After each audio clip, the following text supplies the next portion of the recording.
മോളെ നിമ്മി, അമ്മയും രേവു ആൻറ്റിയുടെ വീട്ടിലൊന്ന് പോയിട്ട് വരാട്ടോ. വിവാഹകാര്യം അവരോടൊന്ന് സൂചിപ്പിക്കണ്ടേ? ഗായത്രി സാരിയുടഞ്ഞൊരു ശരിയാക്കിക്കൊണ്ട് നിമ്മിയോട് പറഞ്ഞു. ശരിയാണമ്മേ, അമ്മ പോയിട്ട് വാ. പിന്നെ അച്ഛൻ ഇപ്പൊ വരും. പിന്നെ ഒന്നുണ്ട്, ഇവിടെ നിന്റെ നാത്തൂൻ. അമ്മേ, അവളെ ഞാൻ ശ്രദ്ധിച്ചോളാം. അയ്യോ മോളെ, നിനക്കിനെയും അവളെ മനസ്സിലായില്ലേ? അവളെ നീ ശ്രദ്ധിക്കണ്ട, നീ നിന്നെ ഒന്ന് ശ്രദ്ധിച്ചാൽ മതി. അവൾ ഉറങ്ങിയാലേ കുംഭകർണനേക്കാൾ കഷ്ടമാ. അതുകൊണ്ട് അമ്മ പറഞ്ഞത്. അമ്മയുടെ മോളെ തന്നെ ശ്രദ്ധിച്ചാൽ മതി. ഗായത്രി പറയുന്നത് കേട്ട് നിമ്മി ഒന്നും മനസ്സിലാവാതെ അവരെ തന്നെ നോക്കി. അതിനവരൊന്ന് ചിരിച്ചുകൊണ്ട് പറഞ്ഞു, അല്ല, നിന്റെ കെട്ടിയോനുണ്ടല്ലോ, അവന് ഈയിടെയായി വല്ലാത്തൊരു ദാഹം. അവൻ്റെ ദാഹം മാറ്റാൻ നിന്റെ അടുത്തോട്ട് വരും. അപ്പോൾ പിന്നെ അയ്യേ, ഈ അമ്മ പോയിട്ട് വാമേ. ശരി, ഏതായാലും നീ കഥകടച്ച് കുത്തിയിട്ടേക്ക്, ഞാൻ പോയിട്ട് വരാം. പിന്നെ കുറച്ച് കഴിഞ്ഞിട്ട് മീനുവിൻ്റെ റൂമിലുള്ള ആ ജഗ്ഗിൽ നിന്നും കുറച്ച് വെള്ളം എടുത്ത് ആ മുഖത്തേക്കൊന്ന് തെളിയിച്ചു കൊണ്ടു. ശരി അമ്മേ. എന്നാൽ ഞാൻ പോയിട്ട് വരാട്ടോ. ഗായത്രി പോകുന്നത് നോക്കി നിമ്മി കുറച്ചു നേരം ഉമ്മറത്ത് തന്നെ നിന്നു. ഗായത്രി കണ്ണിൽ നിന്നും മറഞ്ഞതും അവൾ അകത്തേക്ക് കയറാൻ വേണ്ടി തിരിഞ്ഞതും അവൾ ചുമ്മാന്ന് അവരുടെ വീട്ടിലേക്കൊന്ന് നോക്കി. തൻ്റെ അച്ഛൻ ഉറങ്ങുന്ന മണ്ണാണത്. പറഞ്ഞു മുടങ്ങാതെ അവൾ പോയി വിളക്ക് വെക്കാറുണ്ട്. ഇപ്പൊ 2 ദിവസമായിട്ട് അവൾ പോവാറില്ല. അതിൻ്റെ കാരണം വിച്ചുവാണ്. അവനോട് വല്ലാത്തൊരു ദേഷ്യം തോന്നി അവൾക്ക്. തൻ്റെ അച്ഛൻ ഉറങ്ങുന്ന മണ്ണിലേക്ക് ഓരോന്ന് ആലോചിച്ചുകൊണ്ട് അവൾ നോക്കിക്കൊണ്ട് തിരിഞ്ഞപ്പോൾ കണ്ടു അവളെ തന്നെ നോക്കി മുകളിൽ നിൽക്കുന്ന വിച്ചുവിനെ. അവളും ഒന്ന് അവനെ ഒന്ന് നോക്കി നിന്നുപോയി. പിന്നെ എന്തോർത്ത പോലെ അവൾ അവനിൽ നിന്ന് മുഖം തിരിച്ചു. വേഗം അകത്തു കയറി വാതിലടച്ച് കൊളുത്തിട്ടു. ആ കഥകിൽ ചാരി അവൾ കണ്ണുമടച്ച് അവളുടെ സങ്കടത്തെ കടിച്ചമർത്തി. എന്നു മുതലാണ് തൻ്റെ ഏട്ടൻ മാറിപ്പോയത്? നിമ്മി അവരുടെ ചെറുപ്പത്തിൽ ഓരോന്നും ഓർത്തുപോയി. അവളുടെ ചുണ്ടിൽ ഒരേ സമയം പുഞ്ചിരിയും വേദനയും നിറഞ്ഞു നിന്നു.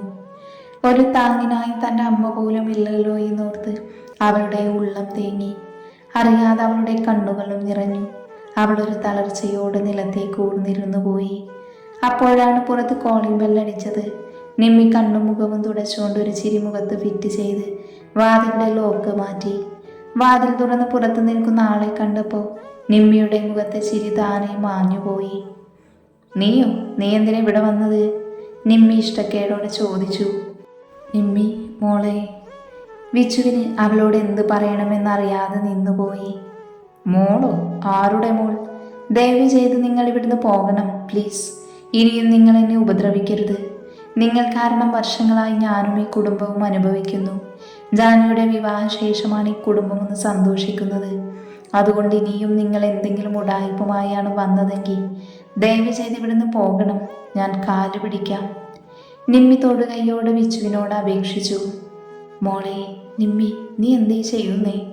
മോളെ, നീ എന്നോട് ഇങ്ങനെയൊന്നും പെരുമാറല്ലേ. ദയവ് ചെയ്ത് ഞാൻ പറയുന്നത് നീ കേൾക്ക് പ്ലീസ് നിമ്മി.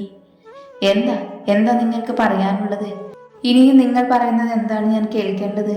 പറയേ. നിമ്മി വളരെയധികം ദേഷ്യത്തോടെ ചോദിച്ചു. നിമ്മി മോളെ, ഞാൻ പറയുന്നത് നീ സമാധാനത്തോടെ കേൾക്ക്. നീ നാളെ ഞാൻ പോകുമ്പോൾ എൻ്റെ കൂടെ വാ, അങ്ങ് ബാംഗ്ലൂരിലേക്ക്. ഇനി മതി ഇവിടെ നിന്നത്. എന്തിനാ നീ മനുഷ്യൻ്റെ ആട്ടും തുപ്പും കേട്ട് ഇവിടെ ഇങ്ങനെ കടിച്ചു തൂങ്ങി നിൽക്കുന്നത്? അവിടെ ആവുമ്പോൾ നമ്മുടെ അമ്മയും ഉണ്ടല്ലോ. വിച്ചു പറഞ്ഞു നിർത്തിക്കൊണ്ട് നിമ്മിയെ നോക്കി. നീ എന്തൊന്നും പറയാത്തത്? നിമ്മിയിൽ നിന്ന് മറുപടി കിട്ടാതായപ്പോൾ വിച്ചു ചോദിച്ചു. അല്ല, നിന്റെ പ്രസംഗം കഴിഞ്ഞെങ്കിൽ എനിക്ക് അകത്തേക്ക് കയറി പോവാമായിരുന്നു. പിന്നെ നീ എന്തോ പറഞ്ഞല്ലോ, എന്തായിരുന്നു? നമ്മുടെ അമ്മ എന്നല്ലേ? അതുതന്നെ. അതെങ്ങനെ അവരുടെ അമ്മയാകുന്നേ? നീ എന്തൊക്കെയായി പറയുന്നത് എന്ന് ഓർമ്മയുണ്ടോ നിനക്ക്? നമ്മുടെ അമ്മയെ പറ്റിയാണ് നീ പറയുന്നത്. അമ്മ പ്രസവിച്ചത് കൊണ്ട് മാത്രം അമ്മയാകില്ല. ഇവിടെ ഗായുമ്മയെ തന്നെ ഒന്ന് നോക്ക്. പിന്നെ രേവമ്മ, പിന്നെ കണ്ണേട്ടൻ്റെ അമ്മ, അങ്ങനെ എത്ര അമ്മമാരാണ് ഉള്ളത്. അവരൊക്കെ മക്കളുടെ മുഖമൊന്ന് വാടിയ അവരുടെ പ്രശ്നം എന്താണെന്ന് അറിയാതെ മനസ്സമാധാനത്തോടെ ഒന്ന് ഉറങ്ങാൻ പോലും കഴിയാത്തവരാ. പക്ഷേ നീ പറഞ്ഞ നമ്മുടെ അമ്മ എന്ന സ്ത്രീയോ, അവരെന്തെന്നോട് ചെയ്തത് എന്ന് നിനക്ക് പ്രത്യേകം ഓർമ്മിപ്പിക്കേണ്ടതില്ലല്ലോ. ഒന്ന് വന്ന് കാണണമെന്നൊന്നുമില്ല, ജസ്റ്റ് ഒന്ന് വിളിച്ചുകൂടെ അവർക്കെന്നെ? അതിന് നേരമില്ലല്ലോ അവർക്ക്, അല്ലേ? വിച്ചുവിനൊന്നും തന്നെ പറയാനില്ലാതെ തലയും കുനിച്ചിരുന്നു പോയി. നേരം സന്ധ്യ ആവാറായി. എനിക്ക് വിളക്ക് വെക്കണം. അവനൊന്നും പറയുന്നില്ലെന്ന് കണ്ടപ്പോൾ നിമ്മി പറഞ്ഞു. അവൾ തന്നോട് പോവാൻ പറയാതെ പറഞ്ഞതാണെന്ന് മനസ്സിലാക്കിയ വിച്ചു അവളെ ഒന്നുകൂടെ നോക്കിക്കൊണ്ട് തിരിഞ്ഞു നടന്നു. അവൻ പോകുന്നത് നോക്കി നിന്നു. പിന്നെ ഒന്ന് രണ്ടടി മുന്നോട്ട് വെച്ച് വിച്ചു എന്തോർത്തുന്ന പോലെ ഒന്ന് നിന്നു. പിന്നെ നിമ്മിക്ക് നേരെ തിരിഞ്ഞു. നിമ്മി ഒരു സംശയത്തോടെ അവനെ നോക്കി. അത് പിന്നെ ജാനി അത് പിന്നെ ജാനിയുടെ നമ്പർ ഒന്ന് തരുമോ? എന്തിനാ? ഇനിയും നിനക്ക് മതിയായില്ലേ അതിനായിട്ട് പരീക്ഷിച്ചത്? അതല്ല, എനിക്ക് അവളോടൊന്ന് സംസാരിക്കാനാണ്. എനിക്ക് അവളോട് ചെയ്തു പോയതിനൊക്കെ മാപ്പ് പറയാനാണ്. ഇനിയും ഞാൻ നിന്നെ വിശ്വസിക്കണമല്ലേ? മോളെ, ഞാൻ മതി, നിർത്ത്. ഇനിയൊരക്ഷരം മിണ്ടിപ്പോകരുത് താൻ. മോളെ, ഞാനൊന്ന് പറയട്ടെ. താൻ അവിടെ നിന്ന് പറഞ്ഞു എന്നും പറഞ്ഞ് നിമ്മി അകത്തേക്ക് കയറി വാതിലടച്ച് കുറ്റിയിട്ടു. മോളെ പ്ലീസ്, ഞാനൊന്ന് പറയട്ടെ. നീ ആ കതകൊന്ന് തുറക്ക്. നിമ്മി ചെവി രണ്ടും പൊത്തിപ്പിടിച്ചുകൊണ്ട് വാതിൽ ചാരി നിന്നു. പിന്നെയും കുറച്ചു നേരം വെച്ചു വാതിലിന് തട്ടിയും അവളോട് സംസാരിക്കാൻ വേണ്ടിയും നിന്നു. നിമ്മി എന്ത് വന്നാലും തുറക്കില്ലെന്ന പോലെ നിൽപ്പാണ്.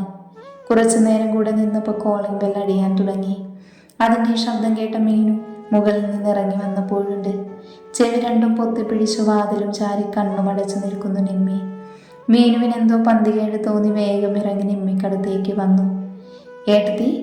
മീനു അവളെ തട്ടി വിളിച്ചു. നിമ്മി ഞെട്ടിക്കൊണ്ട് കണ്ണു തുറന്നു നോക്കി. നീയായിരുന്നു? നീ എപ്പോ?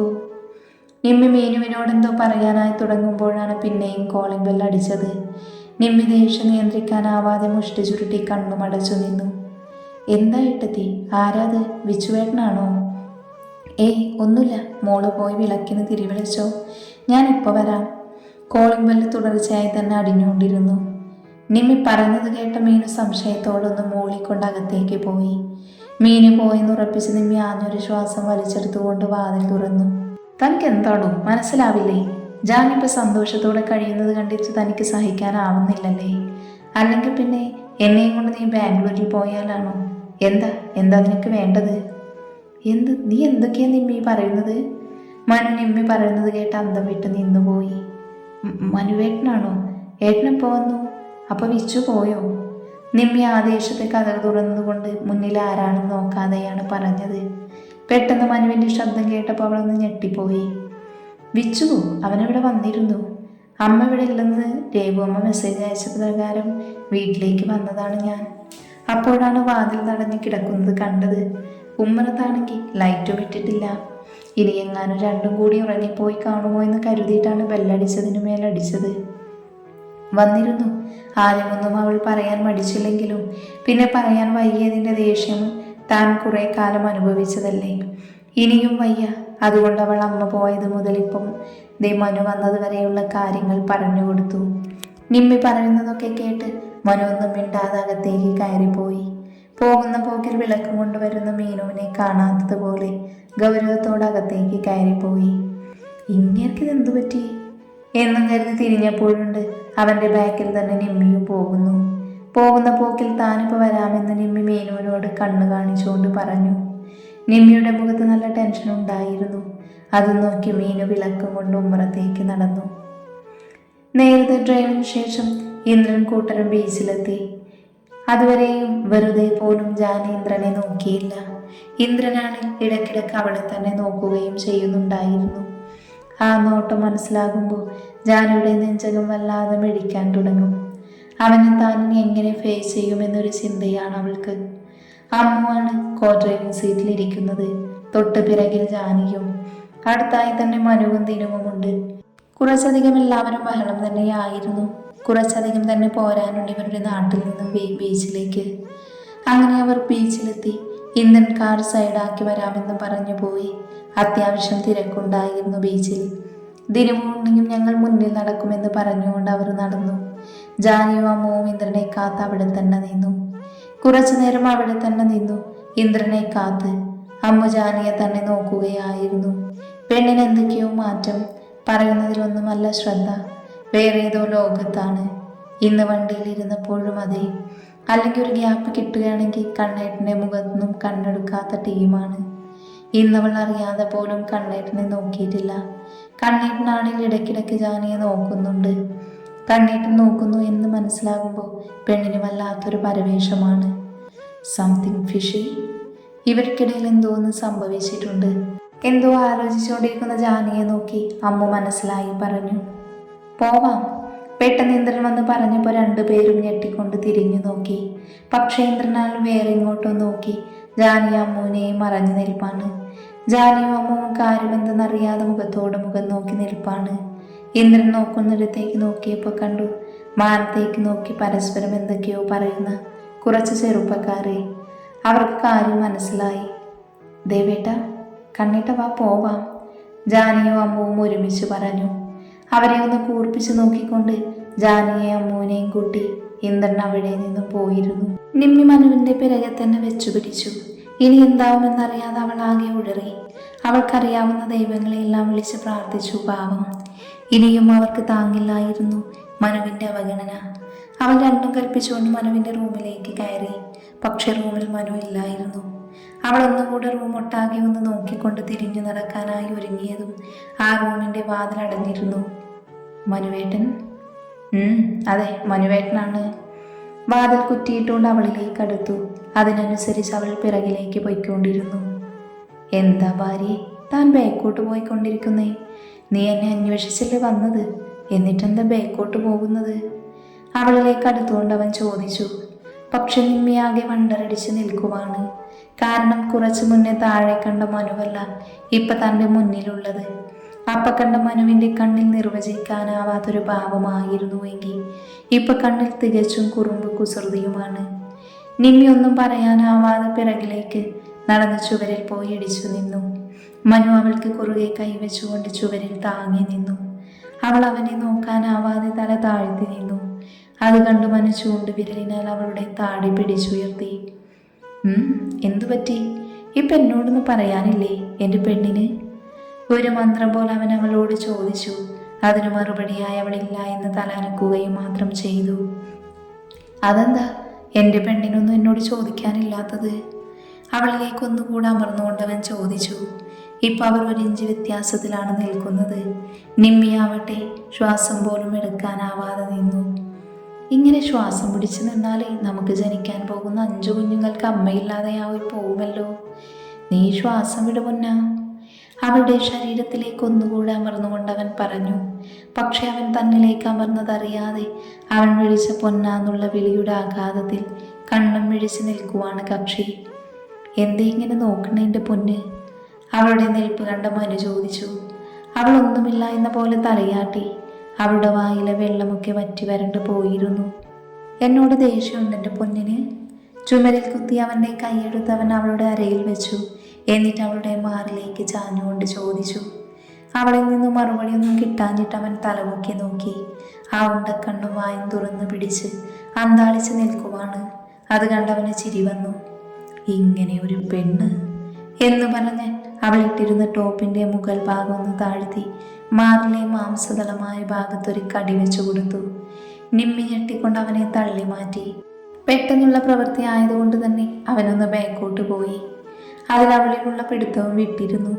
മനു നിമ്മിയെ നോക്കിയപ്പോൾ താൻ കടിച്ച മാറിലെ ഭാഗത്ത് നോക്കി നിൽപ്പാണവൾ. എന്തൊക്കെയോ നുള്ളിപ്പെറുക്കി പറയുന്നുണ്ട്.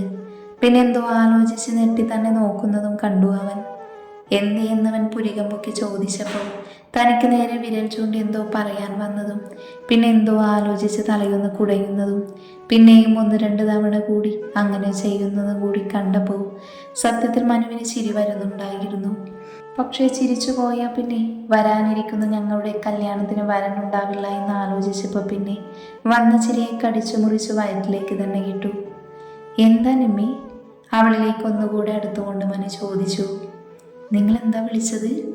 അവൾ അവനെ സൂക്ഷിച്ചു നോക്കിക്കൊണ്ട് ചോദിച്ചു. ഞാൻ എന്താ നിമ്മി എന്ന് അവൻ ഓർത്തെടുത്തുകൊണ്ട് പറഞ്ഞു. അതിപ്പോ? പിന്നെ എപ്പോ? നേരത്തെ വിളിച്ചത്. നിമ്മി പറയുന്നത് കേട്ട മനു ഒന്നുകൂടെ കഴിഞ്ഞതൊക്കെ റിവൈൻഡ് അടിച്ചൊന്ന് ആലോചിച്ചു നോക്കി. പിന്നെ പെട്ടെന്ന് എന്തോ കത്തിയതുപോലെ അവളെ നോക്കി. അവളാണെങ്കിൽ അവൻ്റെ മുഖത്ത് വിരിയുന്ന ഓരോ ഭാവങ്ങളും നോക്കി നിൽക്കുവായിരുന്നു. കിട്ടിയോ? അവൻ്റെ മുഖഭാവം കണ്ടവൾ ചോദിച്ചു. എന്ത്? എന്നെ നേരത്തെ വിളിച്ചത് എന്താന്ന് കിട്ടിയോന്ന്? നിമ്മിയാകെ കിളി പോയി നിൽക്കുവാണ്. കിട്ടി. അവളിലേക്ക് അടുത്തുകൊണ്ട് സ്വകാര്യം പോൽ പറഞ്ഞു. ഒന്നുകൂടെ വിളിച്ചേ, ആകാംക്ഷയോടെ നിമ്മി മനുവിനോടായി പറഞ്ഞു. വിളിക്കാം. അതിനു മുൻപ് മുൻപേ മുൻപ് അതുണ്ടല്ലോ. ഏത്? അത് പിന്നെ അമ്മ ഇവിടെയില്ല. അതിന് അപ്പോൾ ഉണ്ടല്ലോ. മനുവിൻ്റെ പറച്ചിലും നൃത്തവുമൊക്കെ കണ്ട് നിമ്മയുടെ തലയിലെ കിളികളെല്ലാം കൂടും കുടുക്കയും എടുത്ത് പോയിരുന്നു. കാരണം എങ്ങനെ നടന്ന കൊച്ചന ഇപ്പം കിടന്ന് കൊഞ്ചുന്നത് കണ്ടില്ലേ? നിമ്മയുടെ വാതിൽ തുറന്നുപോയി. നീ ഞാൻ പറയുന്നത് വല്ലതും കേൾക്കുന്നുണ്ടോ പൊന്ന? തുറന്നു വച്ച നിമ്മയുടെ വാടച്ചോണ്ടവൻ ചോദിച്ചു. എന്താ? നീ തരില്ലേ? കാര്യമറിയാതെ അവൾ തലയാട്ടി സമ്മതിച്ചു. എന്നതാ? അവൾ സമ്മതം മൂളിയപ്പോൾ അവൻ്റെ കണ്ണുകൾ വിടർന്നു. എന്ത്? ഇനി വിശന്നിട്ട് ചോറ് വല്ലതുമാണോ ചോദിച്ചത്? നിമ്മി സ്വയം ചോദിച്ചു. താ, എത്ര നേരമായി കാത്തു നിൽക്കുന്നു. താഴേക്ക് നടക്ക്, എന്നാലല്ലേ തരാൻ പറ്റൂ. എന്ത്? ഫുഡോ? എന്തിനെന്നോ? അപ്പം നിങ്ങൾക്കല്ലേ വിശക്കുന്ന ചോറ് വേണമെന്ന് പറഞ്ഞത്? അയ്യോ എൻ്റെ ദൈവമേ, ഇങ്ങനെ ഒരു പെണ്ണ്! മനു അറിയാതെ കൈ തലയിൽ വെച്ചുപോയി. എന്താ? ഒന്നും അറിയാതെ നിമ്മി ചോദിച്ചു. എനിക്ക് വിശക്കുന്നുണ്ട്, നന്നായി തന്നെ വിശക്കുന്നുണ്ട്. ആ, അതല്ലേ ചോറ് തരാമെന്ന് പറഞ്ഞത്. ഈ വിശപ്പിനെ അവളുടെ ചുരുളൻ മുടിയിൽ വിരലിനാൽ ചുഴറ്റിക്കൊണ്ടവൻ പറഞ്ഞു. നിമ്മിക്കാവട്ടെ പോയ കിളികൾ ഇനിയും കൂട്ടിൽ കയറണോ എന്ന് ശങ്കിച്ചുകൊണ്ട് പുറത്ത് വെയിറ്റ് ചെയ്യുന്നു. ഈ വിശപ്പിന് ചോറല്ല വേണ്ടത്. അവൻ്റെ വിരലുകൾ അവളുടെ ചുണ്ടിൽ പുതുതന്ത്രികൾ മീട്ടി. പിന്നെ നിമ്മി നന്നായി കിതച്ചു പോയിരുന്നു. നീ എന്തിനാ പെണ്ണെ ഇങ്ങനെ കിതക്കുന്നേ? നിന്റെ മനുവേട്ടനല്ലേ? അവളുടെ മൂക്കിൻ തുമ്പിൽ പൊടിഞ്ഞ വിയർപ്പും വിറയ്ക്കുന്ന ചുണ്ടുകളും ഓരോ നിശ്വാസത്തിലും ഉയർന്നു താഴുന്ന മാറിടവും നോക്കിക്കൊണ്ടവൻ പറഞ്ഞു. നിമ്മിയിൽ വല്ലാത്തൊരു പരവേശം വന്നു നിറഞ്ഞു. അവൾക്ക് എന്തൊക്കെയോ ചോദിക്കണമെന്നുണ്ടായിരുന്നു. പക്ഷേ ഒന്നും ചോദിക്കാൻ പോയിട്ട് മര്യാദയ്ക്ക് അവനോടൊന്ന് സംസാരിക്കാൻ പോലും കഴിയുന്നുണ്ടായിരുന്നില്ല പെണ്ണിന്. അവനാണ് ജനിച്ചതിന് ശേഷം പെണ്ണിനെ കാണാത്തൊരു നോട്ടവും. ഞാൻ എടുത്തോട്ടെ? അവളുടെ ചുണ്ടിൽ ചൂണ്ടുവിരലിലാനും തള്ളവിരലിലാനും ഞെരടിക്കൊണ്ടവൻ ചോദിച്ചു. നിമ്മിയുടെ ശ്വാസഗതി ഒരു നിമിഷം നിന്നുപോയോ എന്ന് പോലും സംശയിച്ചു പോയി. ഇത്രയും വർഷങ്ങൾക്ക് ശേഷം ആദ്യമായിട്ടാണ് മനു തന്നോടിങ്ങനെ പെരുമാറുന്നത്. അന്ന് പ്രശ്നം സോൾവ് ആയെന്നാണ് അവൻ ആദ്യമായും അവസാനമായും തന്നെ ഉമ്മിച്ചത്. പിന്നെ അതിനു മുന്നേ ഒരിക്കലും. അത് കഴിഞ്ഞ് പിന്നെ ഒരു നോട്ടം കൊണ്ട് പോലും തന്നോടൊന്ന് കനിയാത്ത ആളാണിപ്പോൾ കിടന്ന് ഒളിപ്പിക്കുന്നത്. നിമ്മി ഓരോന്ന് ആലോചിച്ചു കൊണ്ടേയിരുന്നു. പക്ഷെ അവളുടെ മുഖത്ത് വിരിയുന്ന ഓരോ ഭാവങ്ങളും ഒപ്പിയെടുക്കുവാണ് മനു. അവനറിയാം അവൾ എന്താണ് ആലോചിക്കുന്നതെന്ന്. നിമ്മി, അവൻ അവളുടെ മുഖം കൈക്കുമ്പിളിൽ കോരിയെടുത്തു. അവൾ ഒരു ഞെട്ടലോടെ അവനെ നോക്കി നിന്നു. അവൻ്റെ മുഖം അവളിലേക്ക് പതിയെ അവളുടെ കണ്ണിലേക്ക് നോക്കിക്കൊണ്ട് തന്നെ അടഞ്ഞു. അവളുടെ കണ്ണുകൾ പതിയെ കൂമ്പിയടഞ്ഞിരുന്നു. തനിക്ക് വിധേയപ്പെട്ടു നിൽക്കുന്നവളെ ഒരു മാത്രമേ അവൻ നോക്കി നിന്നു. ആദ്യ ചുമനം അവളുടെ അടഞ്ഞു കിടക്കുന്ന കൺപോളയിൽ മൃദുവായി കൊടുത്തു അവൻ. അവൾ നീങ്ങിക്കൊണ്ട് അവനിലേക്ക് അടുത്തുപോയി. അവളുടെ കൈവിരലുകൾ അവൻ്റെ ഷർട്ടിൽ സ്ഥാനം പിടിച്ചു. പതിയെ അവൻ്റെ ചുണ്ടുകൾ ഇഴഞ്ഞുകൊണ്ട് അവളുടെ മൂക്കിൻ തുമ്പിലെത്തി. അവിടെ അവനൊന്ന് ചുംബിച്ചു. പിന്നീട് അവൻ്റെ നാവിനാൽ അവളുടെ മൂക്കിൻ്റെ രുചിയെടുത്തു. അവളൊന്ന് ഉയർന്നു പൊങ്ങി. അവളുടെ ശരീരത്തിന് തളർച്ച ബാധിച്ച പോലെ ആയിരുന്നു. ഒരാശ്രയത്തിനായി അവളുടെ ഭാരം മുഴുവൻ അവനിലേക്ക് അർപ്പിച്ചു. അവൾ വല്ലാതെ കിതച്ചു പോയിരുന്നു. അവിടുന്ന് അവൻ്റെ ചുണ്ടുകൾ എടുക്കാതെ തന്നെ ഇഴഞ്ഞുകൊണ്ട് അവളുടെ മേൽചുണ്ടിലെത്തി നിന്നു. അവനെ സ്വീകരിക്കാനെന്നോണം അവളുടെ ചുണ്ടുകൾ വിടർന്നു വന്നിരുന്നു. പതിയെ അവൻ അവളുടെ ചുണ്ടുകളിലേക്ക് അടുത്തു. അവളുടെ മുഖത്ത് വെച്ചിരുന്ന അവൻ്റെ കൈകൾ അവളുടെ അരക്കെട്ടിൽ സ്ഥാനം പിടിച്ചു. ഏതോ മായിക ലോകത്തെന്ന പോലെ അവന് വിധേയപ്പെട്ടവൾ നിന്നുപോയി. അവനിലെ പുരുഷൻ ഉണർന്നു എന്നവൾക്ക് മനസ്സിലായി. അവളുടെ അരക്കെട്ടിനെ അവനിലേക്ക് അടുപ്പിച്ചപ്പോൾ തന്നെ മനസ്സിലായി അവനെല്ലാ നിയന്ത്രണ രേഖയും കഴിഞ്ഞു നിൽക്കുവാണെന്ന്. എന്തുകൊണ്ടോ അവളും ആഗ്രഹിച്ചു പോയിരുന്നു അവനെ അറിയാൻ. മോളെ നിമ്മി. അവളുടെ ചുണ്ടുകൾ അകലം കുറഞ്ഞപ്പോഴാണ് പുറത്തുനിന്നും അമ്മയുടെ വിളിയെത്തിയത്. പെട്ടെന്ന് അവൻ ഞെട്ടി വാതിലിനടുത്തേക്ക് നോക്കി. നീ കതക് തുറക്കുന്നുണ്ടോ? ഡാ മനു. ഗായത്രിയെ അരച്ചു കൊടുത്ത വലിച്ചു കുടിക്കുന്ന പോലെയാണ് മനു നിൽക്കുന്നത്. ആ അമ്മേ, എങ്ങനെയോ നിമ്മി മറുപടി കൊടുത്തു. നീ വാതിലൊന്ന് തുറക്കുമോളെ. സൂചി കയറ്റാൻ ഇടം കൊടുത്താലേ തൂമ്പ കെട്ടുന്നവൻ്റെ അടുത്ത മോള് നിൽക്കുന്നത്. നീ വാതിലൊന്ന് തുറന്നേ. മനു കണ്ണടച്ചുകൊണ്ട് ദേഷ്യം നിയന്ത്രിച്ചു. നിമ്മി വാതിൽ തുറക്കാൻ പോയതും അവൻ അവളെ പിടിച്ചു നിർത്തി ചുണ്ടിൽ അമർത്തി ഉമ്മ വെച്ചു. നിമ്മിയുടെ കണ്ണ് മിഴിഞ്ഞു വന്നു. രക്ഷപ്പെട്ടു എന്ന് കരുതണ്ട, ഇതിൻ്റെയൊക്കെ മുതലും പലിശയും ചേർത്ത് തരുന്നുണ്ട്. മോൾക്കത് താങ്ങാനുള്ള സ്റ്റാമിന ഉണ്ടാക്കിയെടുത്തോ എന്ന് പറഞ്ഞു മനു പതിയെ വാതിൽ തുറന്നു. അവിടെ അവനെയും നോക്കി അമ്മ നിൽക്കുന്നത് കണ്ട് അവനാകെ ചൂളിപ്പോയി. അമ്മ പോയില്ലായിരുന്നോ? അവൻ തലയും ചൊറിഞ്ഞു ചോദിച്ചു. അതിനു മറുപടിയായി അവൻ്റെ കണ്ണിലേക്ക് രൂക്ഷമായൊരു നോട്ടമായിരുന്നു. എന്തൊരു ചൂടാണല്ലേ അമ്മേ എന്നും പറഞ്ഞ് ഇടം കണ്ടിട്ട് ഗായത്രിയെ ഒന്ന് നോക്കി ഇട്ടിരുന്ന ഷർട്ടൊന്ന് കുടഞ്ഞുകൊണ്ട് അവൻ താഴേക്ക് പോയി. ഇങ്ങനൊരു ചെക്കൻ. അവൻ പോകുന്നത് നോക്കിക്കൊണ്ട് അവർ ചുണ്ടിൽ വിരിഞ്ഞ ചിരിയാലെ പറഞ്ഞു. എടി ചേച്ചി, ഏട്ടത്തി, ഏട്ടാ. ഉണ്ണിയും ദിനവും കൂടെ കപ്പലണ്ടി വാങ്ങി അമ്മുവിനും ജാനിക്കും ഇന്ദ്രനും കൊടുത്തു.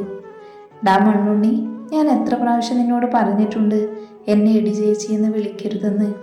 ഞാൻ നിന്റെ എത്ര വയസ്സിന് മൂത്തതാന്ന്. ഉണ്ണിയെ കൂർപ്പിച്ചു നോക്കിക്കൊണ്ട് അവൾ പറഞ്ഞു. ഒന്ന് പോയടി ചേച്ചി. കണ്ടോ ഏട്ടാ ഈ അമ്മ വിളിച്ചത്? അപ്പോഴാണ് ഉണ്ണി ഇന്ദ്രനെ ശ്രദ്ധിച്ചത്. ഉണ്ണി നോക്കുന്നിടത്തേക്ക് അമ്മവും തിരുവും നോക്കിയപ്പോൾ കണ്ടു ജാനിയെ തന്നെ നോക്കിയിരിക്കുന്ന ഇന്ദ്രൻ. ജാനിയാവട്ടെ ചുണ്ടിൽ വിരിഞ്ഞ നാണത്തിൽ കുതിർന്ന ചിരിയാലെ കടലിലെ ആഴങ്ങളിലേക്ക് നോക്കിയിരിക്കുന്നു. അത് കണ്ട അമ്മ ഉണ്ണിയെ നോക്കി, ഉണ്ണി ദിനുവിനെയും നോക്കി. കാര്യം മനസ്സിലായി അവർ അമ്മുവിനെ നോക്കി തലയനക്കി. ഏട്ടാ, ഞങ്ങൾ പോയി ഐസ്ക്രീം വാങ്ങിയിട്ട് വരാവേ, ഇന്ദ്രനെ തട്ടിക്കൊണ്ട് അമ്മ പറഞ്ഞു. ഇന്ദ്രനൊന്ന് ഞെട്ടിക്കൊണ്ട് അമ്മുവിനെ നോക്കി. കൂടെ തന്നെ ജാനയും ഞെട്ടി. അതിനവളൊന്ന് ഇളിച്ച് കാണിച്ചു. ഇന്ദ്രനൊന്ന് ചമ്മിയെങ്കിലും അവളെ ഒന്ന് കൂർപ്പിച്ച് നോക്കി. എന്നിട്ട് അവൻ്റെ പേഴ്സിൽ നിന്ന് പൈസ എടുത്ത് അവളുടെ കയ്യിൽ കൊടുത്തു. താങ്ക് യു കണ്ണേട്ടാ എന്ന് പറഞ്ഞ് ആ മണൽ പരപ്പിൽ നിന്നും എഴുന്നേറ്റു. കൂടെ ജാനയും അവൾക്കൊപ്പം എഴുന്നേറ്റു. നീ എങ്ങോട്ടാ? ഞാൻ ഐസ്ക്രീം വാങ്ങിക്കാൻ. എന്നാൽ ഞാനും വരാം, നീ ഒറ്റയ്ക്ക് പോവണ്ട. അതിന് ഞാൻ ഒറ്റയ്ക്കല്ലല്ലോ, കൂടെ 2 തടിമാടന്മാരായ എൻ്റെ ആങ്ങളമാരുണ്ടല്ലോ. അതുകൊണ്ട് നീ ഏട്ടനൊരു കമ്പനി കൊടുക്ക്. അത് ഞാനും വരാടി. എന്ന് അവളും കൂടെ വന്നോട്ടെ അമ്മു. ജാനി തന്നിൽ നിന്നും രക്ഷപ്പെടാൻ വേണ്ടിയിട്ടാണെന്ന് മനസ്സിലാക്കിയ ഇന്ദ്രൻ പറഞ്ഞു. അയ്യ, അത് വേണ്ട, ഞങ്ങൾ ദേ ആ കടയിൽ കാണും, ദൂരേക്കൊന്നും പോവില്ല. പോരെ, നീ ഇവിടെ ഏട്ടൻ്റെ അടുത്തിരിക്ക്, ഏട്ടനൊരു കമ്പനിക്ക്. ശ്രദ്ധിക്കണടി, ദൂരേക്കൊന്നും പോവരുത്. ഉണ്ണി, ദിനു. ജാനിക്കും അമ്മുവിന് മനസ്സിലായി ഇന്ദ്രന് ദേഷ്യം വന്നു എന്ന്. എൻ്റെ ഏട്ടത്തി പെണ്ണെ, ഞങ്ങൾ നോക്കിക്കോളാം, ഞങ്ങളുടെ ചേച്ചി പെണ്ണിനെ, പോരെ ദിനു പറഞ്ഞു. അത് കേട്ട് ജാനി ചിരിച്ചുകൊണ്ട് ആ മണൽപ്പരപ്പിലേക്കിരുന്നു. ഡാ, ദൂരെങ്ങും പോവരുത്, എൻ്റെ കൺവെട്ടത്ത് തന്നെ വേണം. അവർ പോകുന്നതിന് മുന്നേ ഇന്ദ്രൻ പറഞ്ഞു. ഇന്ദ്രൻ പറഞ്ഞത് കേട്ട് അവർക്ക് ചിരി വന്നു. അത് കണ്ട് ഇന്ദ്രൻ അവരെ ഒന്ന് കൂർപ്പിച്ച് നോക്കി. അല്ല, തൊട്ടടുത്തുണ്ടായിട്ടെ ഏട്ടൻ നമ്മൾ പറഞ്ഞത് കേട്ടില്ല. അപ്പം പിന്നെ ഇന്ദ്രനാകെ ചമ്മിപ്പോയി. അമ്മു തലയും ചൊറിഞ്ഞുകൊണ്ട് പറഞ്ഞു. പൊയ്ക്കോ, പക്ഷെ ചമ്മൽ പുറത്ത് കാണിക്കാതെ, ഗൗരവം വിടാതെ ഇന്ദ്രൻ പറഞ്ഞു. നടക്കട്ടെ നടക്കട്ടെ എന്ന് പറഞ്ഞുകൊണ്ട് അവരെ കളിയാക്കി അവർ അകന്നു. അവർ പോകുന്നത് നോക്കി നിന്ന് ജാനിയുടെ അടുത്തേക്ക് നീങ്ങിയിരുന്നു ഇന്ദ്രൻ. ജാനി ഞെട്ടി ഇന്ദ്രനെ ഒന്ന് നോക്കി. എന്തേ, എന്നോട് പിണക്കാണോ? ഏയ്, എന്തിനു പിണക്കം? പിന്നെന്തിനാ അവർക്കൊപ്പം പോവാൻ നിന്നത്? കൊച്ചുമക്കളെ പോലെ ഇന്ദ്രൻ ചോദിച്ചു. അതോ, അമ്മ ഒറ്റക്കാണ് പോകുന്നതെന്ന് കരുതിയിട്ടാ. നേരത്തെ കണ്ടില്ലേ അവന്മാർ നോക്കിയത്, അപ്പം പിന്നെ ഒരു പേടി. ഞാൻ കരുതി എന്നോട് എന്തെങ്കിലും ദേഷ്യമുണ്ടെന്ന്. ജാനിയുടെ മുഖത്തേക്ക് നോക്കിയിരുന്നു. ഇന്ദ്രന് പെട്ടെന്ന് ജാനിയുടെ ഭാവം മാറിയത് മനസ്സിലാക്കാൻ പറ്റി. അവൻ പതിയെ ജാനി നോക്കുന്നിടത്തേക്ക് നോക്കി. അവിടുത്തെ കാഴ്ച കണ്ട് അവനിലെ ദേഷ്യത്തെ നിയന്ത്രിക്കാൻ കഴിയാതെ വന്നു. അവർ 3 പേരും സ്വർഗത്തിലെ കട്ടും പാവണ്ട എന്ന് കരുതി ഇന്ദ്രനിൽ നിന്നും ജാനിയിൽ നിന്നും മാറി നിന്നു. നേരം സന്ധ്യ കഴിഞ്ഞതുകൊണ്ട് തന്നെ അവിടെയെങ്ങും ആൾക്കാർ കുറവായിരുന്നു. 1-2 കടയും ആ കടക്കാരനും മാത്രം. കണ്ണേട്ടൻ ശരിക്കും ചമ്മിയല്ലടി ചേച്ചി, ഉണ്ണിയൊരു ചിരിയോടെ പറഞ്ഞു. അതെ, സത്യം പറഞ്ഞ ജാനിയുടെ കാര്യത്തിൽ എനിക്കൊരു ചെറിയ പേടിയുണ്ടായിരുന്നു. പക്ഷേ ഇന്നതില്ല. എന്ത് പേടി? ഉണ്ണിയൊരു സംശയത്തോടെ ചോദിച്ചു. അത് ഏട്ടൻ്റെ സ്വഭാവം നിനക്കറിയാവുന്നതല്ലേ. പെണ്ണും വേണ്ട പിടക്കുഴിയും വേണ്ട എന്ന് പറഞ്ഞു നിൽക്കുമായിരുന്നല്ലോ. അപ്പോഴമ്മയുടെ ആശുപത്രിവാസം BP കൂടുതലൊക്കെയായി സമ്മതിച്ചത്. അവർ നടന്ന് കടക്ക് മുന്നിലെത്തി നിന്നു. എന്താ മോളൂസേ, ജാടയാണോ? ഏതോ ഒരുത്തൻ കമൻ്റ് അടിച്ചത് കേട്ട് ഈ മൂവർ സംഘത്തിൻ്റെ ശ്രദ്ധ കമൻ്റ് ഇട്ടവനിലേക്കായി. അവരെ കണ്ടതും അമ്മ ഒന്ന് ഞെട്ടി. നേരത്തെ താനും ജാനിയും ഏട്ടനെ കാത്തു നിന്നപ്പോൾ അവിടെ ഉണ്ടായിരുന്ന ചേട്ടന്മാര്. ഉണ്ണിയും ദിനുവും അങ്ങോട്ടേക്ക് പോവാൻ നിന്നപ്പോൾ അമ്മ പിടിച്ചു വെച്ചു. അവൾ നോക്കുന്നത് കണ്ട് അതിലൊരു ചേട്ടൻ നെഞ്ചിൽ കൈവച്ചു. യാ മോനെ, ആ നോട്ടൊന്ന് നോക്കിയേ, എന്നാ ചരക്ക. അതിൽ വേറൊരുത്തൻ അവളെ ആകെ ഒന്ന് ഒഴിഞ്ഞു നോക്കി നാവിനാൽ ചുണ്ട് നനച്ചുകൊണ്ട് പറഞ്ഞു, അച്ചോടാ, മോൾക്ക് ചേട്ടന്മാർ പറഞ്ഞത് ഇഷ്ടമായില്ലെന്ന് തോന്നുന്നു. കേട്ടോടാ. അവർ 4-5 പേരുണ്ടായിരുന്നു. അവർ അമ്മുവിനെ നോക്കി വായിൽ തോന്നിയ വഷളത്തരം ഓരോന്ന് പറയാൻ തുടങ്ങി. ദിനുവിൻ്റെയും ഉണ്ണിയുടെയും കഴുത്തിലെ ഞരമ്പുകൾ ദേഷ്യത്താൽ വലിഞ്ഞു മുറുകി. അവരുടെ കൈകൾ അമ്മുവിൻ്റെ കയ്യിൽ നിന്നും ഞെരിഞ്ഞമർന്നു. പെട്ടെന്ന് അവരുടെ പിടപ്പ് നിന്നു. അത് മനസ്സിലാക്കി അമ്മു അവരെ നോക്കുമ്പോൾ കണ്ടു അവർ വേറെങ്ങോട്ടോ നോക്കിയിട്ട് ചിരിക്കുന്നത്. അവർ നോക്കിയിടത്തേക്ക് നോക്കി അമ്മുവിൻ്റെ ചുണ്ടിലും വിരിഞ്ഞു ഒരാശ്വാസ പുഞ്ചിരി. അവർ നോക്കിടുന്നിടത്തേക്ക് നോക്കിയ ആ 5 സംഘവും പരസ്പരം മുഖത്തോട് മുഖം നോക്കി. അവർ മെല്ലെ സ്കൂട്ടാവാൻ നോക്കി. അപ്പോഴേക്കും അതിലൊരുത്തൻ നിലത്ത് പതിഞ്ഞിരുന്നു. ഇന്ദ്രൻ നടന്നടുത്തേക്ക് എത്തുന്നതിന് മുന്നേ തന്നെ ആരുടെയോ വഴിയാലെ അതിലൊരുത്തൻ നിലം ടെസ്റ്റ് ചെയ്യാൻ വേണ്ടി മണ്ണിലേക്ക് അമർന്നിരുന്നു. ഇതാരാപ്പ ഇങ്ങനൊരു ഹോയ് വിട്ടത് എന്ന് സംശയിച്ച് എല്ലാവരുടെയും നോട്ടം ചെന്ന് നിന്നത് ചുണ്ടിൽ ഒളിപ്പിച്ച ചിരിയും കണ്ണിൽ കത്തുന്ന അഗ്നിയുമായി നിൽക്കുന്ന നന്ദനിലാണ്. എൻ്റെ പെണ്ണിനെ തന്നെ വേണം അല്ലടാ നിനക്ക് എന്നും പറഞ്ഞ് നന്ദു മറ്റവന്മാർക്കും നേരെ തിരിഞ്ഞു. നന്ദേട്ടൻ. അമ്മവും ജാനിയും ദിനുവും ഉണ്ണിയും ഒപ്പം ഒഴിഞ്ഞു. ഇന്ദ്രൻ്റെ ചുണ്ടിലൊരു ചിരിമിന്നി. പിന്നെ അവിടെ ഒരു താണ്ഡവമായിരുന്നു. ഇന്ദ്രനും നന്ദുവും കൂടെ അവിടെ ഉണ്ടായിരുന്നവർക്കിട്ട് നല്ലോണം പൊട്ടിച്ചു. കൂടെ ഉണ്ണിയും ദിനുവും അവരൊരാഗ്രഹം പറഞ്ഞപ്പോൾ അവരും കൊടുത്തു നല്ലോണം. നീ എപ്പോൾ എത്തി നന്ദു? ഞാൻ വൈകിട്ട് 6 എത്തി. പിന്നെ കുളിച്ചൊരു ചായയും കുടിച്ചിങ്ങ് പോന്നു. എന്തായി അവിടുത്തെ കാര്യങ്ങൾ?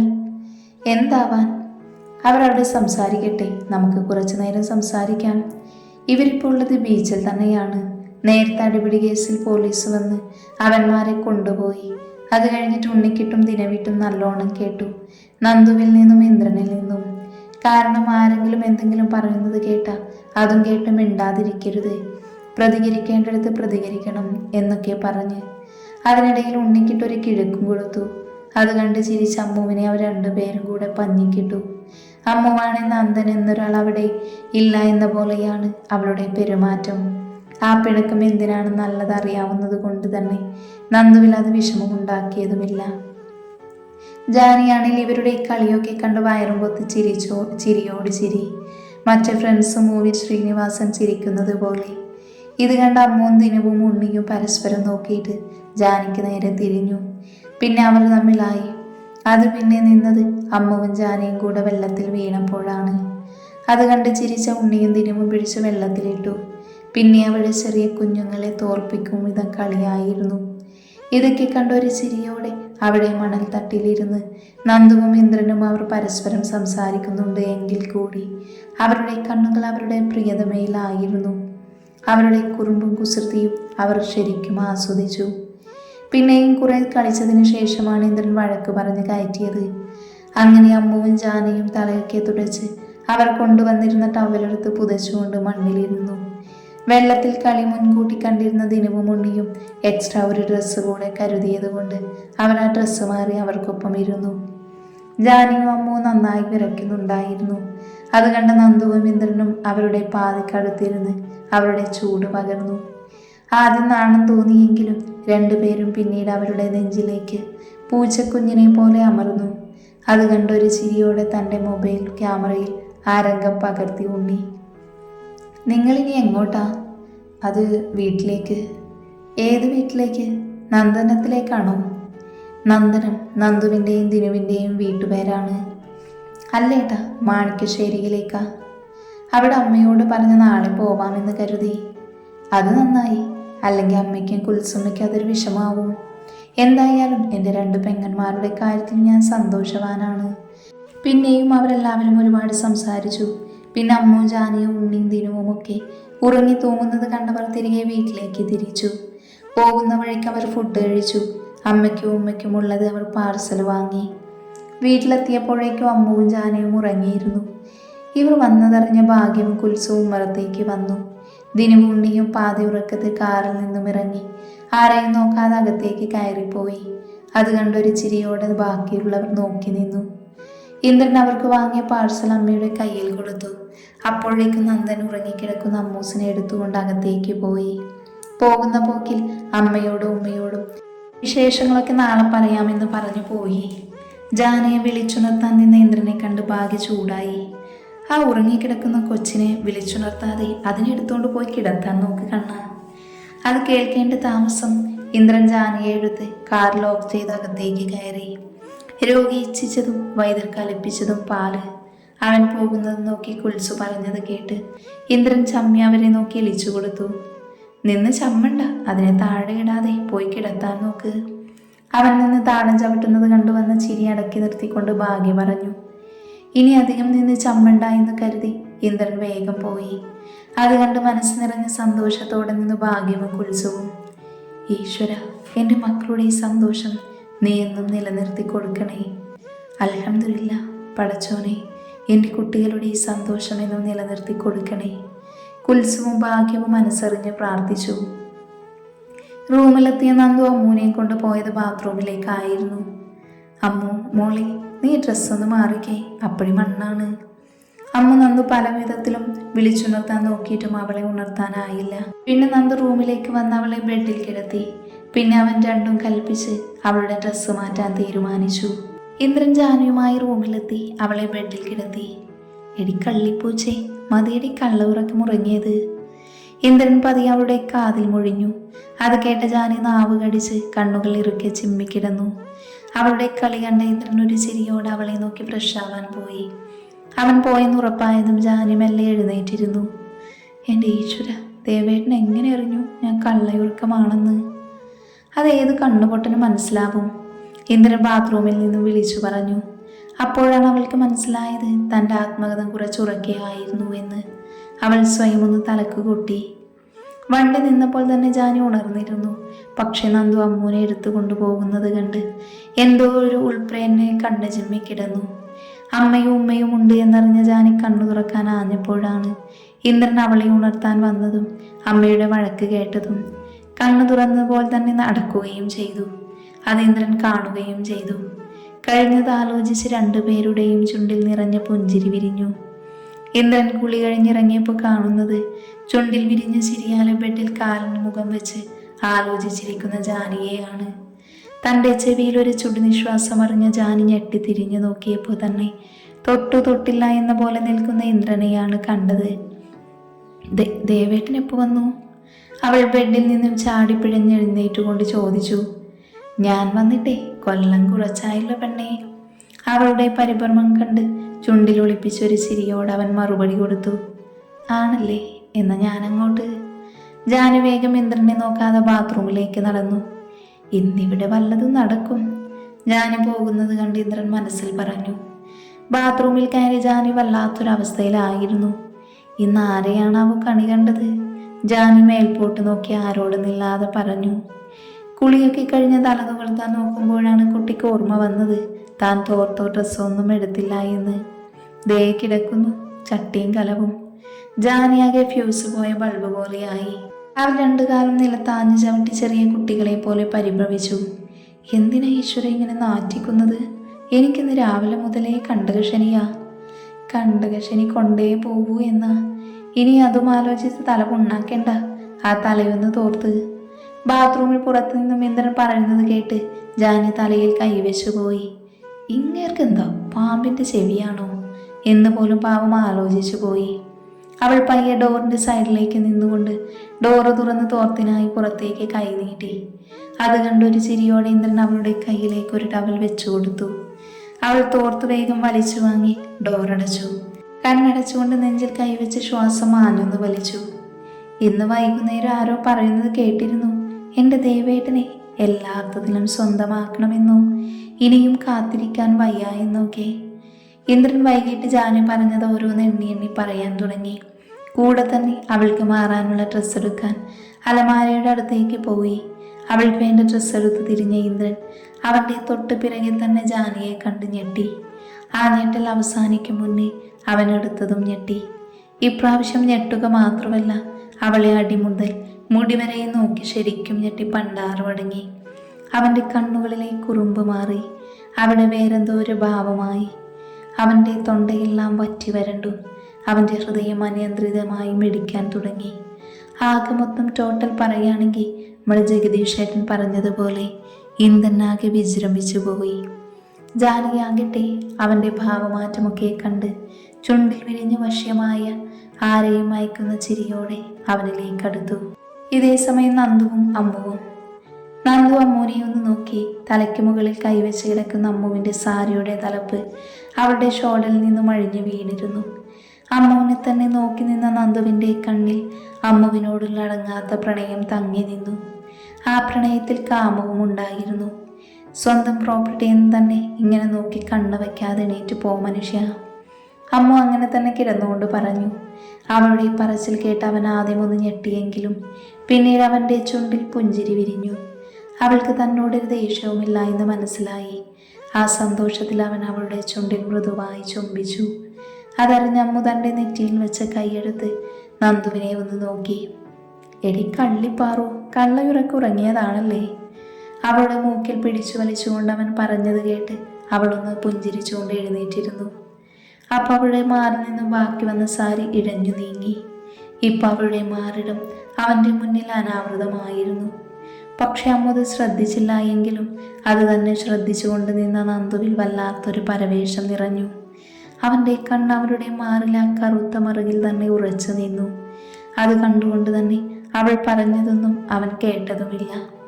നന്ദുവിന് ആ മറുകിലൊന്ന് ചുണ്ടമർത്താൻ തോന്നി. എന്നിട്ട് അവളെ നാവ് കൊണ്ട് ഒഴിഞ്ഞിറിഞ്ചിയെടുക്കാൻ തോന്നി. അവളെ വേദനിപ്പിക്കാൻ തോന്നി. അങ്ങനെ പല ഭാവങ്ങളിലും അവൻ ഉണർന്നു. എന്തോ പറഞ്ഞു തിരിഞ്ഞ അമ്മു കാണുന്നത് അവളുടെ മാറിലേക്ക് നോക്കി നിൽക്കുന്ന നന്ദുവിനെയാണ്. അതുവരെ സംസാരിച്ചുകൊണ്ടിരുന്ന അമ്മു വല്ലാതെ ശബ്ദമങ്ങ് നിന്നു. അവളുടെ ചുണ്ടുകൾ വിറച്ചു, കണ്ണുകൾ പിടഞ്ഞു, ശ്വാസഗതി ഉയർന്നു, ഹൃദയമിടിപ്പേറി.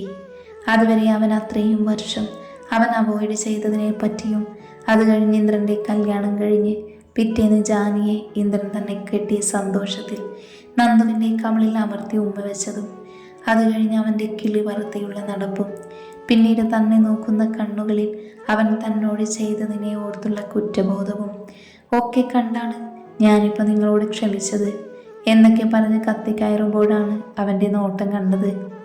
നന്ദു പതിയെ അവളുടെ മാറിലേക്ക് അമർന്നു. അമ്മുവിൻ്റെ കൈകൾ ബെഡിൽ അമർന്നു. കണ്ണുകൾ കൂമ്പിയടഞ്ഞ് അവനെ സ്വീകരിക്കാൻ എന്നോണം നിന്നു. നന്ദുവിൻ്റെ ചുണ്ടുകൾ അവളുടെ മാറിലാ മറുകിൽ അമർന്നു. അമ്മു ഒന്ന് ഉയർന്നു പൊങ്ങി. അവളുടെ കൈകൾ അവൻ്റെ മുടിയിൽ കൊരുത്ത് അവളിലേക്കൊന്നുകൂടെ അമർത്തി. നന്ദു ആ മറുകിൽ ആവോളം നുണഞ്ഞു. അവളുടെ ഉയർന്ന ശ്വാസഗതിക്കനുസരിച്ച് അവളുടെ മാറിടം ഉയർന്നു പൊങ്ങി.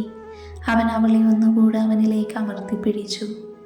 നന്ദു അവളുടെ മാറിൽ നിന്നും തല പൊക്കാതെ തന്നെ അവളുടെ ബ്ലൗസിൻ്റെ ഹുക്ക് കടിച്ചെടുക്കാൻ തുടങ്ങി. അമ്മ ഒരു പാവയെ പോലെ ഏറിയ ഹൃദയമിടിപ്പോടെ അവൻ്റെ മുടിയിൽ തെരുത്ത് പിടിച്ചു നിന്നു. നന്ദു പതിയെ തലപൊക്കി നോക്കിയപ്പോൾ കണ്ടു തനിക്ക് വിധേയപ്പെട്ട് നിൽക്കുന്ന എൻ്റെ ജീവൻ്റെ പാതിയെ. അമ്മു. നന്ദു മൃദുവായി അവളുടെ കാതിൽ മൂളി. പക്ഷെ അവൻ്റെ വിളിക്ക് ഉത്തരമേകാൻ അവൾക്കായില്ല. അവൾ നന്ദി ആവശ്യമായിരുന്നു. ഇപ്പൊ തന്നെ ഇങ്ങനെ ക്ഷീണിച്ചാലോ പെണ്ണെ? ഇനിയും എന്തൊക്കെ കടമ്പകൾ കടക്കാനുണ്ട്? അവളുടെ ചെവിയിൽ നാവ് കൊണ്ട് ഒഴിഞ്ഞു നുണഞ്ഞുകൊണ്ട് നന്ദു പറഞ്ഞപ്പോൾ അമ്മു ഒന്ന് ഉയർന്നു പൊങ്ങി. ഇപ്പൊ നന്ദുവിൻ്റെ പകുതി ഭാഗവും അമ്മുവിലാണ്. അവളുടെ മാറിടം അവൻ്റെ നെഞ്ചിൽ കിടന്ന് ഞെരിഞ്ഞമർന്നു. പെണ്ണെ. കൂമ്പിയടഞ്ഞ കണ്ണുകളിൽ ഊതിക്കൊണ്ടവൻ വിളിച്ചു. അവൾ പതിയെ കണ്ണുകൾ തുറന്നു. വശ്യതയിൽ തിളങ്ങുന്ന അവളുടെ ചുവന്ന കണ്ണുകൾ കണ്ട് അവൻ്റെ എല്ലാ നിയന്ത്രണങ്ങളും നഷ്ടപ്പെട്ടിരുന്നു.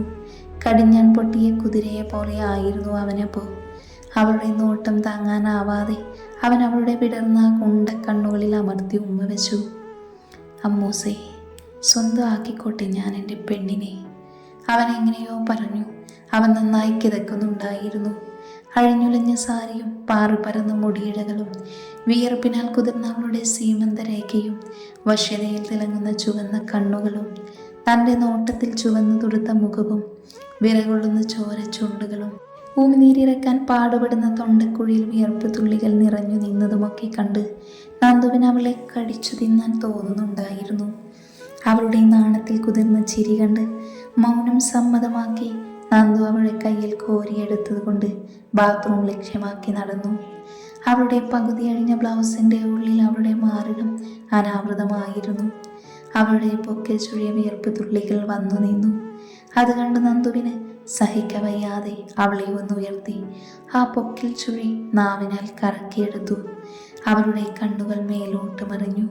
അവനെ വട്ടം പിടിച്ചിരുന്ന അവളുടെ കയ്യിലെ ബലം നഷ്ടമാകുന്നത് പോലെ തോന്നി അവൾക്ക്.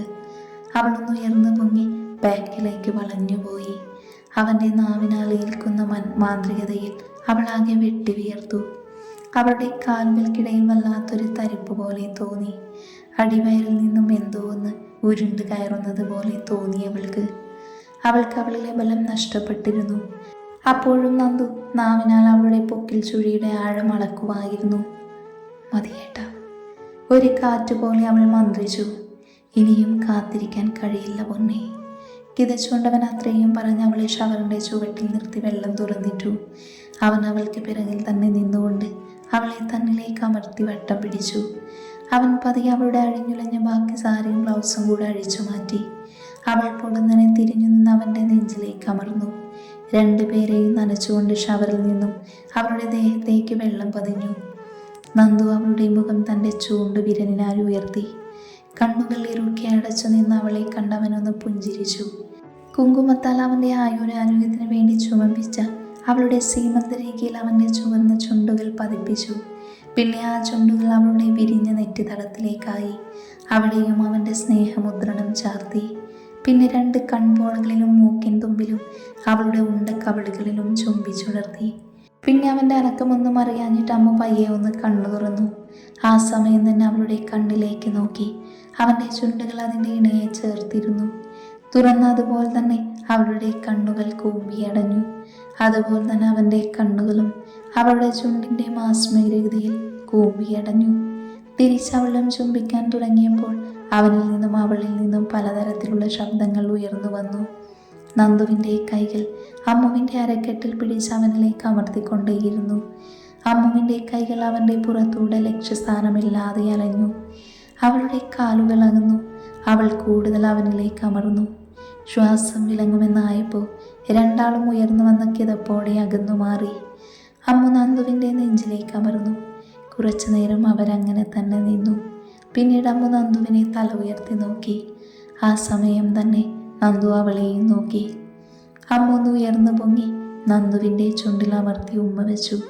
പിന്നെ ആ ചുണ്ടുകൾ പതിയെ ഇഴഞ്ഞുകൊണ്ട് അവൾ അവൻ്റെ കണ്ണിലേക്ക് നോക്കി. അവൻ്റെ കണ്ണുകൾ വല്ലാതെ ചുവന്നിരുന്നു. അമ്മു ഷവർ ഓഫ് ചെയ്തിട്ട് എന്നിട്ട് അവൻ്റെ ഷർട്ട് ഊരി മാറ്റി. അങ്ങനെ ഓരോന്നോരോന്നായി അവൻ്റെ ശരീരത്തിൽ നിന്ന് മുതിർന്നു വീണു. അവളുടെ കണ്ണുകൾ അവൻ്റെ കണ്ണിൽ തന്നെ ഉറച്ചു നിന്നു. അവനിലെ ഉടയാടകളെല്ലാം വേർപെട്ടപ്പോൾ അവൻ്റെ കൈകൾ യാന്ത്രികമായി അവളുടെ ശരീരത്തിൽ ബാക്കി വന്ന ഡ്രസ്സിലേക്ക് നീങ്ങി. പതിയെ അമ്മ ഉയർന്നു പൊങ്ങി അവൻ്റെ ആപ്പിൾ ചുണ്ടിൽ അമർത്തി. അവളുടെ മാറിടം അവൻ്റെ നെഞ്ചിൽ അമർന്നു. അമ്മുവിൻ്റെ ചുണ്ടും നാവും അവൻ്റെ ആപ്പിളിൽ അമർത്തി നുണഞ്ഞു. നന്ദുവിൻ്റെ നരമ്പെല്ലാം വലിഞ്ഞു മുറുകി. അവളുടെ ഇടുപ്പിലും അരക്കെട്ടിലുമെല്ലാം അവൻ്റെ കൈകൾ അമർന്നു. അവനിൽ നിന്നും ശീൽക്കാര ശബ്ദം ഉയർന്നു വന്നു. ഇനിയും സഹിക്കാൻ കഴിയില്ല എന്ന് മനസ്സിലാക്കിയ നന്ദു അമ്മുവിനെ എടുത്തു പൊക്കി അവളുടെ ചുണ്ടിൽ അമർത്തി ഉമ്മ വെച്ചു. തിരിച്ച് റൂമിലേക്ക് പോയി. അമ്മുവിനെ ബെഡിൽ കിടത്തി നന്ദു അവളെ ആകെ മൊത്തമൊന്ന് നോക്കി. ചുവന്ന സീറോ ബൾബിൻ്റെ വെട്ടത്തിൽ അവൾ ആകെ പൂത്തുലഞ്ഞ് കണ്ണുകൊത്ത് നിൽക്കുന്നത് കണ്ട് വശ്യമായ പുഞ്ചിരിയാലെ അവൻ അവളിലേക്ക് അമർന്നു. അവളെ അവൻ അടിമുതൽ മുടി വരെ അവൻ്റെ ചുംബനത്താലും ഉമിനീരിനാലും നിറച്ചു. അമ്മ ഇടയ്ക്ക് വെട്ടിവിരക്കുകയും കോരിത്തരിച്ച് അവനിലെ പിടുത്തം മുറുക്കുകയും ഒക്കെ ചെയ്തു. അവൾ തൻ്റെ കാലുകളാൽ അവനെ വരിഞ്ഞു മുറുക്കി അവളുടെ അരക്കെട്ടിലേക്ക് അടുപ്പിച്ചു. ആ റൂമിൽ അവരുടെ ശീൽക്കാരങ്ങൾ ഉയർന്നു പൊങ്ങി. ചെറുവേദനയോടെ അവൻ അവളിലേക്ക് അമർന്നു. അവളുടെ കൺകോണിൽ ചെറിയൊരു നീർത്തിളക്കം കണ്ടു അവൻ. ആ നീർത്തിളക്കത്തെ അവൻ അവൻ്റെ ചുണ്ടിനാൽ ഒപ്പിയെടുത്തു. അവൾ നോക്കിയായെന്ന് കണ്ടതും നന്ദു സമ്മതത്തിനെന്നോണം അമ്മുവിനെ നോക്കി. അതിനവൾ മറുപടിയായി ഉയർന്നു പൊങ്ങി അവൻ്റെ ചുണ്ടിൽ ഉമ്മ വെച്ചു. നന്ദു അവളുടെ സമ്മതം കിട്ടിയതോടെ അവളുടെ മാറിലേക്ക് മുഖം പൂഴ്ത്തി അവളിലെ മാതൃത്വത്തെ നുണഞ്ഞെടുത്തു. കൂടെ തന്നെ അവൻ്റെ അരക്കെട്ടുകൾ അവളിലേക്ക് പതിയെ ഉയർന്നു താഴ്ന്നു. അമ്മു ആകെ ഒരു വല്ലാത്ത അവസ്ഥയിലായിരുന്നു. നന്ദു അവളുടെ മാറിൽ നിന്ന് മുഖം ഉയർത്തി അവളുടെ കഴുത്തിലേക്ക് അമർന്നു. അമ്മു അവളുടെ കാലുകൾ ബെഡിൽ അമർത്തി ഒന്ന് ഉയർന്നു പൊങ്ങി. ആ സമയം തന്നെ നന്ദു അവളിലേക്കും പൂർവാധികം ശക്തിയോടെ അമർന്നു. നന്ദു തളർന്നുകൊണ്ട് അവളുടെ മാറിലേക്ക് അമർന്നു. നന്ദു വീണ്ടും വീണ്ടും ഒരു പേമാരി പോലെ അവളിലേക്ക് ആഴ്ന്നിറങ്ങി. രണ്ടുപേരുടെ ഉള്ളിലും മനസ്സറിഞ്ഞ സന്തോഷം നിറഞ്ഞു. വീണ്ടും വീണ്ടും നന്ദു അവളിലേക്ക് തന്നെ ആഴ്ന്നിറങ്ങി. ഒരുപാട് നേരത്തിന് ശേഷം തളർന്നുകൊണ്ട് നന്ദു അവളുടെ മാറിലേക്ക് അമർന്നു. അമ്മുവിൻ്റെ ചുണ്ടെല്ലാം വറ്റി വരണ്ടു. അവൾ കിതപ്പടക്കാൻ പാടുപെട്ടു. ആ സമയം രണ്ടുപേരുടെയും ചുണ്ടിൽ നിറഞ്ഞ പുഞ്ചിരി ഉണ്ടായിരുന്നു. തങ്ങളുടെ പ്രണയം എല്ലാ അർത്ഥത്തിലും സ്വന്തമായതിൻ്റെ പുഞ്ചിരി.